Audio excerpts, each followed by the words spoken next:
দেশব্যাপী এই আন্দোলনের মূল কেন্দ্রটি ঢাকা। ঢাকার গুরুত্বপূর্ণ পয়েন্ট মৎস্য ভবনের চারধার উচ্চকিত স্লোগানে স্লোগানে একটাই দাবি, চাকরিতে কোটা সংস্কার, এবং তা কেবল অনগ্রসর গোষ্ঠীর জন্যই।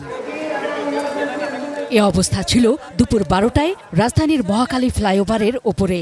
একপাশে তীব্র যানজট, অন্য পাশ যানশূন্য। নিচের সড়কে তখন চলছিল বাংলা ব্লকেড। এখন আমরা বাধ্যতামূলক আমাদের পেটের দায়ে আমরা গাড়ি এইভাবে পার করতেছি।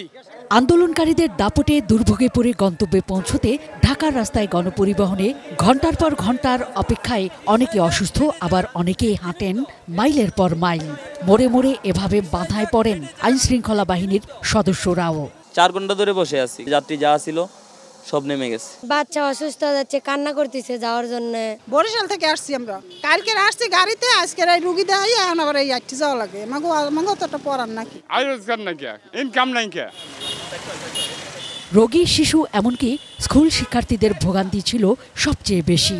ভোগান্তি কি রাস্তায় দুর্ব্যবহার করতেছে শুধু না, আমাদের তো অনেক হেনস্থা হতে হচ্ছে। 2-3 মাইল থেকে হাঁটতেছি রোদের মধ্যে, বাচ্চা নিয়ে অনেক লোক রাস্তাঘাটে পানি পুন্ত কিনে খেতে পাচ্ছে না। আমরা এটা সমাধান চাই। কারওয়ান বাজার রেলগেটে আন্দোলনকারীদের ব্যারিকেডের কারণে বাঁধার মুখে পড়ে দূরপাল্লার ট্রেন চলাচল। তবে রেল কর্তৃপক্ষ জানায়, যাত্রীদের স্বার্থে রেল স্টেশনে বাড়তি নজরদারি বাড়ানো হয়েছে। কেউ যদি কোনো আন্দোলনকারী, বিক্ষোভকারী স্টেশনে প্রবেশ করতে চায়, দায়িত্বের খাতিরে আমরা বাধা দেব। কারণ আমাদের যাত্রী ফার্স্ট, নিরাপত্তা সংশ্লিষ্ট যে আমাদের Bangladesh railway, RNB, GRP, police, সবাইকে ইনফর্ম করা আছে, সবাই সজাগ আছে।